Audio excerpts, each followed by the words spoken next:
तो मैं एक सवाल आपसे ले रहा हूं कि आप कंफ्यूज कर रहे हैं, राहुल जी समझा रहे हैं, आप समझ नहीं पा रहे हैं कि हिंदू और हिंदुत्व अलग अलग है। आप समझ रहे हैं, वो हिंदू धर्म के खिलाफ कुछ नहीं बोल रहे हैं। आप कंफ्यूज करते हैं लोगों को, बकौल राहुल जी या कांग्रेस पार्टी। हिंदू और हिंदुत्व अलग अलग है। वो हिंदुत्व हत्यारा, हिंदुत्व दंगाई, हिंदुत्व आतंकी, हिंदुत्व आईएसआई, हिंदुत्व बोको हराम हिंदू नहीं। गौरव, मैं बताता हूं। देखिए अमन जी, ऐसा है, इतना बुरा दिन ना आए कि राहुल गांधी की बात को हमें समझना पड़े। कांग्रेस पार्टी में भी आज तक इस जनेऊधारी हिंदू, इच्छाधारी हिंदू, चुनावी हिंदू की बात को कोई नहीं समझ पाया है। मैं एक अधिवक्ता हूं, संविधान में आस्था रखता हूं, मुझे गर्व है, मैं हिंदू हूं और सर्वोच्च न्यायालय का फैसला लेके आया हूं आपके सामने। हिंदू शब्द और हिंदुत्व दोनों का इस्तेमाल बार बार साथ साथ किया गया और एक मैं वाक्य पढ़ूंगा दर्शकों के लिए। हिंदुत्व के लिए क्या कहा सर्वोच्च न्यायालय ने? हिंदुत्व के लिए कहा, Hindutva is understood as a way of life और अ स्टेट ऑफ माइंड। मतलब हिंदुत्व वो है जो सबको साथ लेके चलता है, सर्व समावेशी है, सहिष्णु है। अब सर्वोच्च न्यायालय के ऊपर तो ये 51 साल के अपरिपक्व बालक है नहीं, इसलिए मैं उनकी बात पे इसलिए नहीं जाना चाहता हूं। मैं केवल एक बात कहता हूं, ये नफरत है कांग्रेस पार्टी की हिंदू समाज के प्रति कि इनको प्रताड़ित करो, इनका अपमान करो और तुष्टीकरण और सांप्रदायिक राजनीति करो। लाशें होंगी तो राजनीतिक गिद्ध उड़ते हुए आ पाएंगे।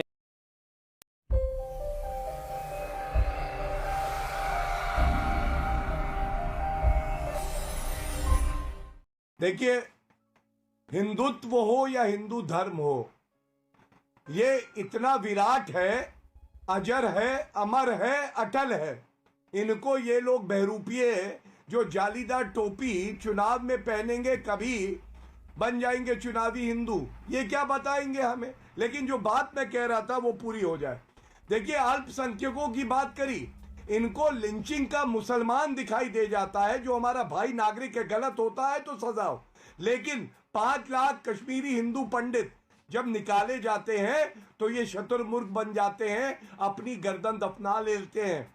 जब मस्जिद में से अजान आती है कि अपनी महिलाओं और बेटियों को छोड़ जाओ यहां कश्मीर में, तो इनको नहीं दिखाई देता है कश्मीर में माइनॉरिटी कौन है, हिंदू है, सिख है। तो इसलिए इस जो धर्म की राजनीति है इसको बदलना है और इसकी शुरुआत हो गई है। लेकिन दुख की बात यह है कि राहुल गांधी जिनसे सफाई मांगी जा रही थी, उन्होंने आज सलमान खुर्शीद को क्लीन चिट दे दी। उन्होंने कहा, सलमान तुम आगे बढ़ो, मैं तुम्हारे साथ हूं। बड़ी हंसी आ रही है इलियास भाई आपको? इसीलिए कि हिंदुत्व आतंकवादी मस्जिदें तोड़ता है, गुजरात के दंगे करता है, त्रिपुरा में मस्जिदें जलाता है, लिंचिंग में आतंकवादी तुम्हारे लोग हैं, समझे? ये आतंकवादी तुम्हारे लोग हैं।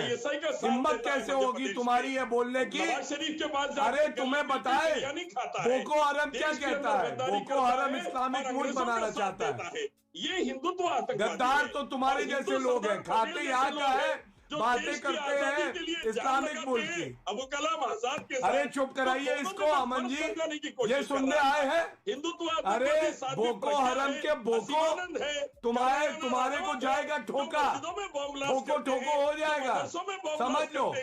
जो हिंदुस्तानी उनको मारते हैं। बोको हरम क्या है बताओ? इस्लामिक मुल्क।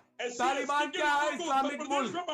आईसिस क्या है? इस्लामिक मुल्क। गुप्ता को मार दिया हिंदू तो ये नहीं कहता, हिंदू तो नहीं ये कहता। अभी अगर तुम होते बोको हरम जैसे स्थान पे, अगर नाइजीरिया में होते तो पता चल जाता क्या हाल होता तुम्हारा। आतंकवादी नथुराम गोडसे से प्रॉब्लम है।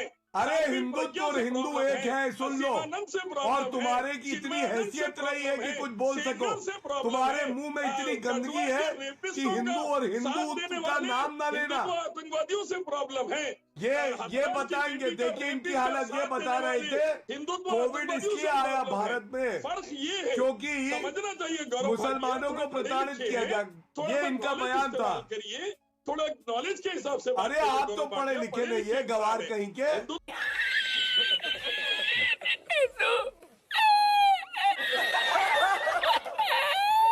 हिंदू धर्म सनातन, बौद्ध, बुद्धिज्म, हिंदू धर्म सिख, हजारों वर्ष से सिखिज्म, चला आ रहा हिंदू, है। हिंदुइज्म। हिंदुत्व एक पॉलिटिकल आइडियोलॉजी है, बीजेपी आरएसएस के 1923 के से डेवलप हुआ। हिंदू धर्म एक बहुत बृहद है, हिंदू सभी हैं, बहुत लोग हैं। हिंदुत्व केवल आरएसएस की और बीजेपी की आइडियोलॉजी है, political ideology. Political ideology terrorism, political ideology terrorism. Gaurav Bhatia. देखिए, इसीलिए मैं कहता हूं कि अब कांग्रेस पार्टी के अगले अध्यक्ष उदित राज जी को बनाना चाहिए। कितनी हिम्मत दिखाई इन्होंने बोला आतंकवाद इस्लाम में भी होता है। ये बात राहुल गांधी, सोनिया गांधी कभी इस्लामिक आतंकवाद क्यों नहीं कहते? और उदित जी, देखिए, आपका ज्ञानवर्धन करने की आवश्यकता तो नहीं है, लेकिन मैं कर देता हूं। अमन जी, इन्होंने क्या कहा? इस्लामिक आतंकवाद मैं तब बोल दूंगा अगर हिंदू टेरर किसी ने कहा होता। मेरे हाथ में देखिए, जूम करिएगा, सुशील कुमार शिंदे, ये तत्कालीन गृह मंत्री कांग्रेस में, आप तो जानते होंगे उदित जी। इन्होंने कहा हिंदू टेरर, हिंदू आतंकवाद। हिम्मत है सोनिया गांधी में? नहीं, मैं उससे इत्तेफाक नहीं करता हूं, गलत है। आतंकवाद। एक मिनट, अभी मैं बात पूरी कर लूं। भाई साहब देखिए, मैं बीच में नहीं बोलता, आप भावी अध्यक्ष हैं और ये बात मैं जानता हूं, और इसीलिए मैं अपनी बारी का इंतजार करता हूं। ये सम्मान बहुत कम कांग्रेस प्रवक्ताओं को मिलता है। दूसरी बात, नहीं भाई साहब ऐसा देखिए, नहीं, मैं भाई साहब बहुत कम लोगों को कहता हूं। मैं राहुल गांधी को 51 साल का परिपक्व बालक बुलाता हूं और आपको भाई साहब बुलाता हूं। आपकी इज्जत करता हूं मैं। अब सुनिए, आपने कहा, सही कहा कि भारतीय जनता पार्टी ठेकेदार नहीं है हिंदुत्व की, हिंदुओं की। ये सही बात है। इतना विराट है हिंदुत्व और हिंदू धर्म कि हम तो कहते हैं केवल और केवल हमें गर्व है, चाहे वो प्रभु राम हो, चाहे वो हिंदू धर्म हो। लेकिन क्या आप ठेकेदार हैं कि हिंदुओं की भावनाएं आहत करेंगे? कभी भगवान राम को काल्पनिक बता देंगे, राहुल गांधी कहेंगे लड़के लड़के छेड़ने मंदिर जाते हैं, कभी हुसैन दलवाई कहेंगे भगवान राम कहां पैदा हुए थे। और मैं एक बात जरूर कहूंगा कि आपने देखा दीपोत्सव कैसे मन रहा है? ये भारतीय जनता पार्टी की सरकार है, इसलिए राम मंदिर बन रहा है ना। आप लोग कहते थे तारीख नहीं बताएंगे, मंदिर वहीं बनाएंगे। अब तो तारीख भी बताएंगे, मंदिर भी बनाएंगे और आपको भी बुलाएंगे। आप आएंगे भी, हमें पता है। और अंत करूंगा कह के, 4 प्रदेशों की सरकारें नौछावर करी भारतीय जनता पार्टी ने। सरकार से नहीं, हमारा अस्तित्व हिंदुत्व से है, हमारा अस्तित्व हमारे भारत देश से है। इसलिए गर्व से छाती ठोक के कहते हैं कि हिंदुत्व और हिंदू धर्म अटल है, अजर है, अमर है। तो दोस्तों, अगर आपने वीडियो यहाँ तक देखी है तो वीडियो जरूर थोड़ी बहुत आपको अच्छी लगी होगी, इसलिए वीडियो को लाइक कर दीजिए, शेयर कर दीजिए। और ऐसे ही वीडियो अगर आप और देखना चाहते हैं तो मेरे चैनल को सब्सक्राइब कर दीजिए। धन्यवाद।